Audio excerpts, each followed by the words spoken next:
Henry was feeling very sorry for himself. Sometimes he could pull trains, but sometimes he felt he had no strength at all. I suffered dreadfully, and no one cares. Rubbish, Henry, snorted James. You don't work hard enough.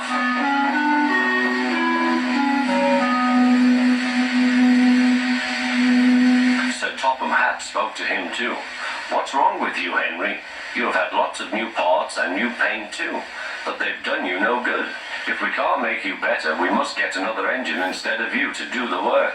This made Henry, his driver and his fireman very sad. Sir Topham Hatt was waiting when Henry came to the platform. He had taken off his hat and coat and put on overalls.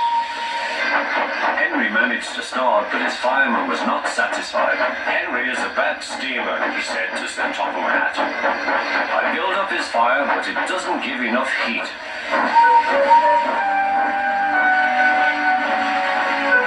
Henry tried very hard, but it was no good.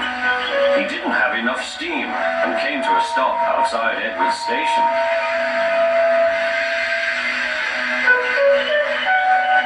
Dear, thought Henry, I shall have to go away. Oh dear, oh dear. All he could do was to go slowly onto a siding, and Edward took charge of the train.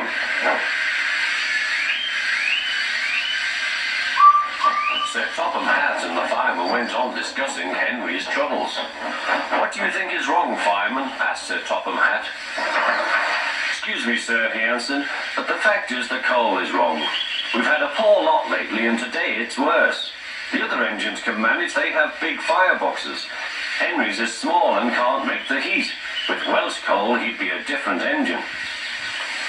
It's expensive, said Sir Topham Hatt, but Henry must have a fair chance. James shall go and fetch some.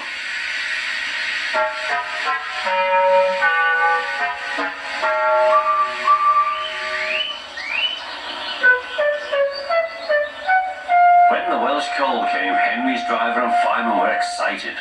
Now we'll show them, Henry, old fellow.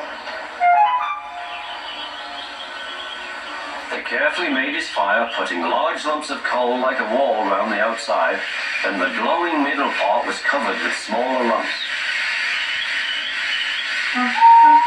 You're spoiling my fire, complained Henry. Wait and see, said the fireman. We'll have a roaring fire, just when we want it. The fireman was right. When Henry reached the platform, the water was boiling nicely, and he had to let off steam. How are you, Henry? Beep, beep, whistled Henry. I feel fine. Have you a good fire, driver? Never better, sir, and plenty of steam. No record breaking, warned Sir Topham Hatt. Don't push him too hard. Henry won't need pushing, sir. I'll have to hold him back.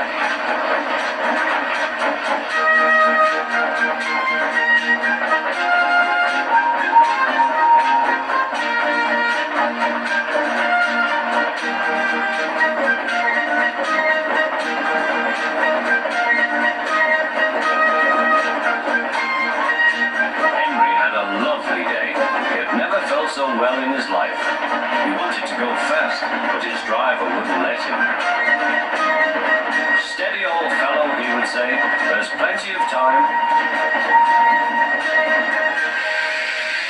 They arrived early at the station. Thomas puffed in. Where have you been, lazy bones? Asked Henry. Oh, I can't wait for dawdling tank engines like you. Goodbye.